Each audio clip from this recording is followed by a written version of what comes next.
All across the media, there are articles today telling you that Disney has a way of defeating Netflix for subscribers. There's just one problem. It's all ludicrously false. And today we're going to break that down for you and show you how every single card in the deck is being played to play you and make you think that Disney is on its way to becoming the top streaming platform online.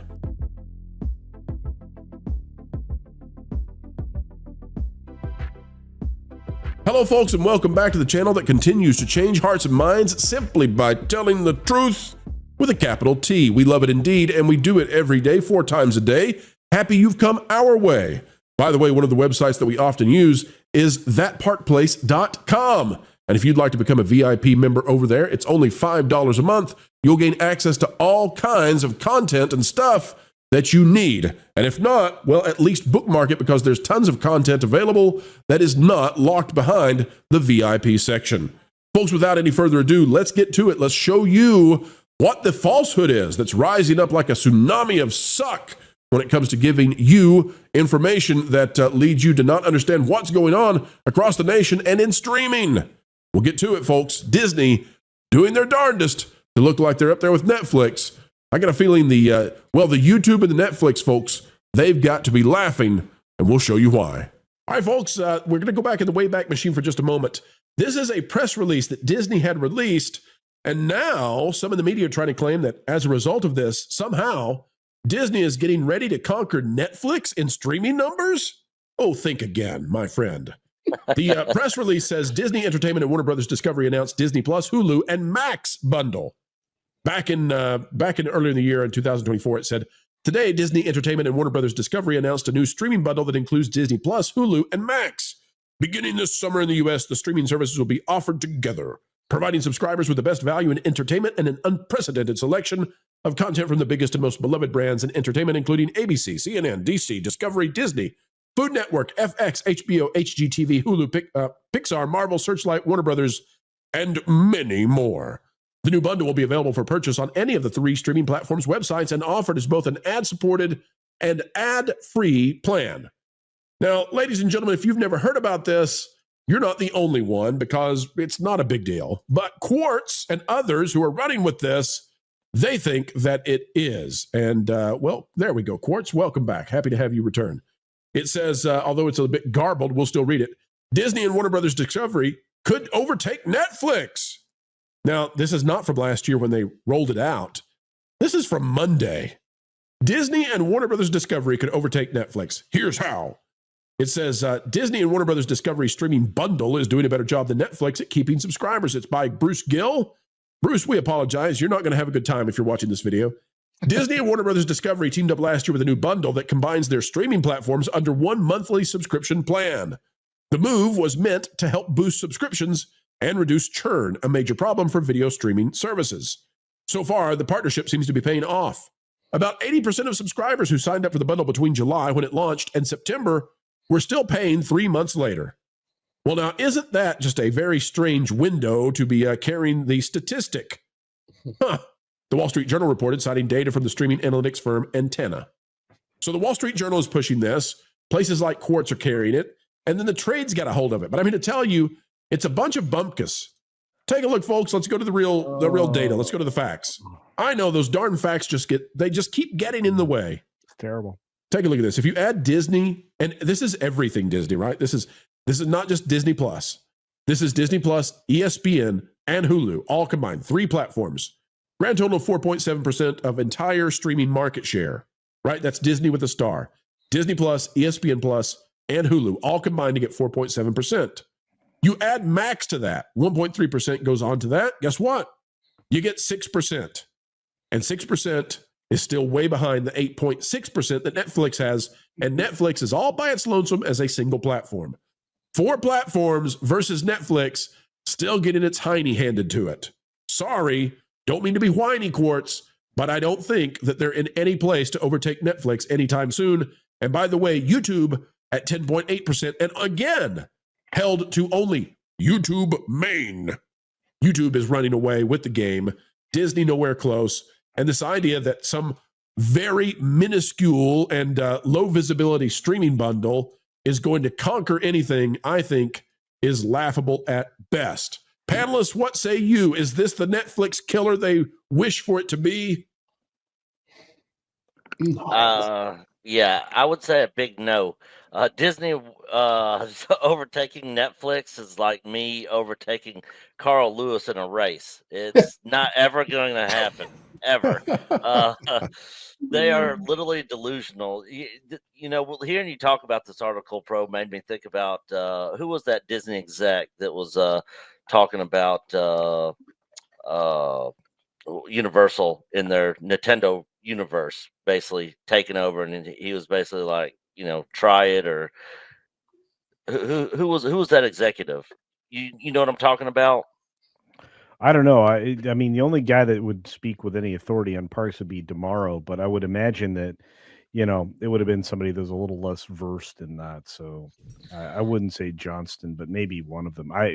Anybody remember that particular part of the conference call? Well, let me tell you, if they think they're going, they've been diminishing the impact they think that Epic Universe is going to have, and that's a great point, Nick, because they want to diminish that part of the competition, and at the same time, they want to really extravagantly explode the importance of we've got a Disney Plus and Warner Brothers bundle. And how is it that it's going to beat Netflix? Well, it has a higher retention rate for 3 months that we measured and decided not to measure any of the other months. Spin. All spin. Higher retention. So from October to December of 2024, Disney Plus lost 700,000 subscribers globally.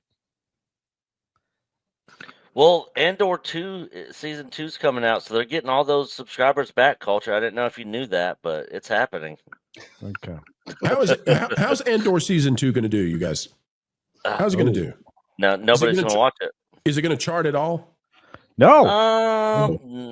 Well, actually, you know what? I think it will chart. Wait. You know why? I Because do they know are why. releasing 3 episodes a week. Yes.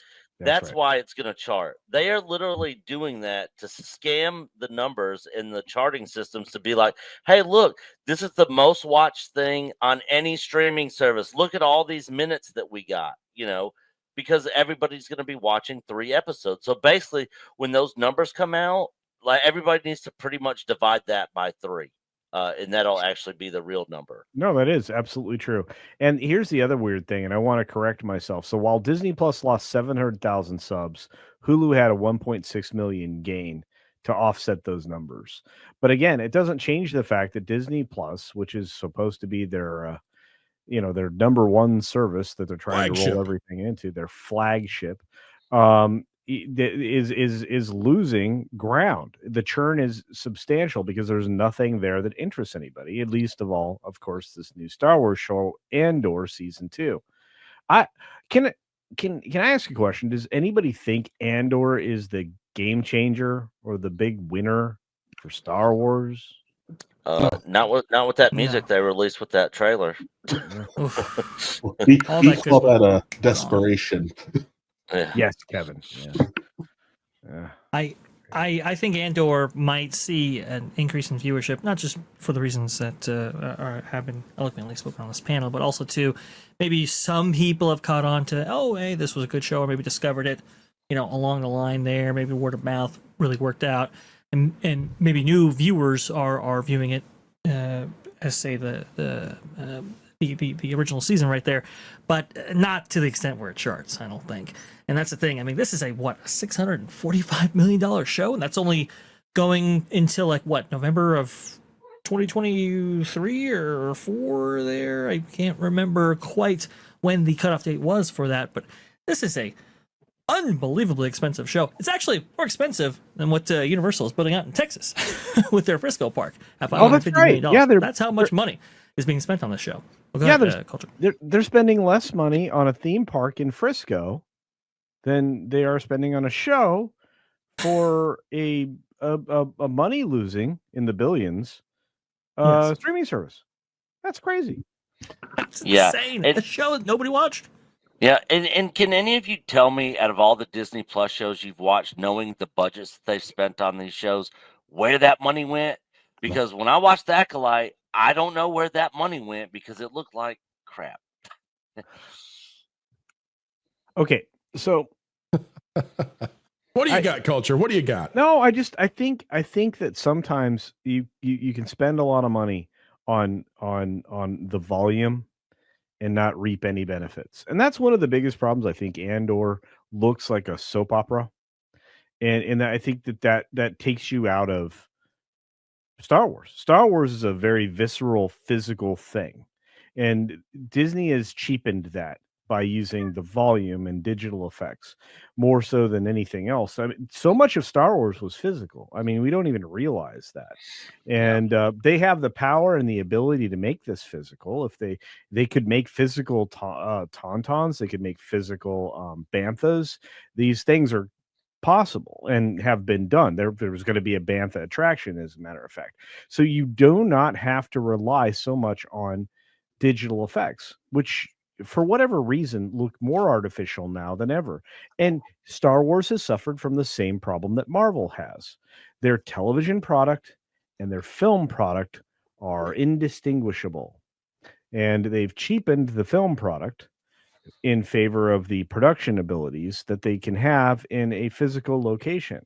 So while spending less money, they would like you to believe they're spending more money and giving you an inferior product at the end. That's all. And guys, just again, they've had to roll 3 services into that Disney name. Disney Plus alone was supposed to compete with Netflix. Instead, it's 3 services getting doubled by Netflix. And now we're going to claim that a merger of the services with a third party that still doesn't get you to Netflix is somehow beating Netflix because retention rates for 3 months they randomly selected. Well, that was good enough. That did it. I think it's desperation. I think that's where we are now. Well, what else is crazy about this is so I was looking at this earlier in the day. And so the part that they're not talking about is they're offering this as a year, as a year subscription or a month to month, but both have roughly a 45% discount attached to the subscribing price. So they're giving it away. They're begging you to get these 3 services for almost 50% off, and they're praying that you pick it for a year. Yeah, has anyone noticed that they always do that like a month or so before earnings call? That's an interesting idea. I never really correlated those two things together. The last 2 years, every single time they do this, it's always like a month or 2 before earnings call. Every single time. Well, so they can spike the numbers and hope that no one wants to do their due diligence. Yeah, exactly. But you can't fake the watch hours. That's the thing. Nobody's watching it. I mean, maybe you get subscribers in the short term, perhaps, possibly, even though they've fallen off considerably, at least on that last earnings call. Yes, but nobody's watching their content, and the amount of money that they're spending on it is insane. Like somebody was saying in the chat, I mean, $700 million on 2 seasons of Andor with no marketable characters, definition of stupidity. Send a Stand Owners Club there. I personally agree with that. It's just crazy. Go ahead, Culture. No, and that's where, that ultimately everything you just said is 100% correct. There's no future for these characters. You're just done. So there's nothing to sell anymore. That's a problem. But no, the churn is the problem. See, there's a deeper business conversation to be had when you have to consider the fact that it costs X amount of dollars to get X amount of consumers. This is the thing they don't tell you about the subscriber game, is that you are spending money to replace the customers that you're losing. Disney's not doing that very well. They're spending an awful lot of money trying to bring in more consumers. Kevin pointed this out just a second ago with these steep discounts and everything else. So the discounts eating into their profitability. The retention rate is terrible. The churn it doesn't seem to be changing any. It's like an elevated rate, and it's a subscription service. So that churn has to be managed somewhere around 2 to 6 to maybe tops 8%. You do not want these numbers to be that high, because every new customer you bring in, especially with a discount, costs you X amount of dollars in advertising and the discount itself and everything else that goes along with it. Not to mention the inherent expense of hosting everything and delivering everything. That is not cheap. So when you start to look at these numbers, it doesn't make sense to what Disney's doing. They are relying on people to subscribe and forget, as Kevin already mentioned, and don't cancel their membership, which automatically is recurring. That's what they're counting on, that retention. The problem is that now money's tight. They're in a terrible economy, which we're just trying to dig out of, which I don't think is going to happen in the next year and a half, to be honest. And so the churn fest is going to be impossible for them to keep up with. And it's going to make the bottom line look worse and worse for a streaming service that doesn't have a lot to offer. I mean, Nolan, how often do you watch Disney Plus, if at all? Only when I'm on a show. I've canceled it like twice now. I feel like you're Sisyphus. What is it? Sisyphus, and we're the boulder that you have to keep rolling up the hill. Exactly. Exactly, bro. Exactly. Bottom line here, folks. If you think that Disney Plus is going to pass Netflix anytime soon, you're reading too much legacy media. Put it down. Go to the truth tellers. Find out what's really going on. Go check out the Nielsen chart. Even though we believe at this point it's misleading and we have to explain what's going on, it still shows. There's no chance of that show coming to a theater near you. It is such fun getting to spend time together, folks, but we have come to the end of yet another video. Well, that makes the mainstream scratch their heads, pull their hair out, and wonder, how is it we continue to do what we do? But you know what we do this for? It's for you. To keep bringing all the knowledge of entertainment, explaining what's going on in Hollyweird each and every day. And you can help us continue on that way by clicking the like button. Share, subscribe, click it, stick it to those algorithms. It's the notification bell. Share this out on your favorite social media platforms, and we would love to have you drop a comment right on down below. Share your thoughts because, well, your thoughts truly do matter, and we mean it. As we get ready to say goodbye, we end with the common refrain.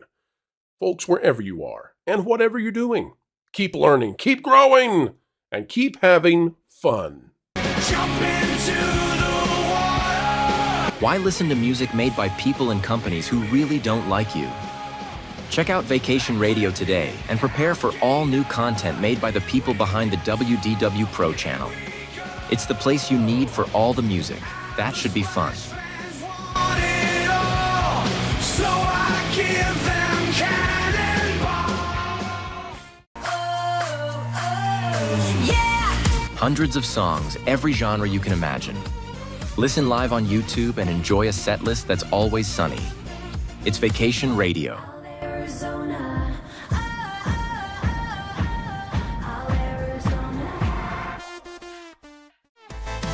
Pineapple pizza, Hawaiian asphyxia. Can't wait to be up. 3 days of you and me. What are you waiting for? Every WDW Pro video has a link to Vacation Radio in the video description. Try it out and subscribe today.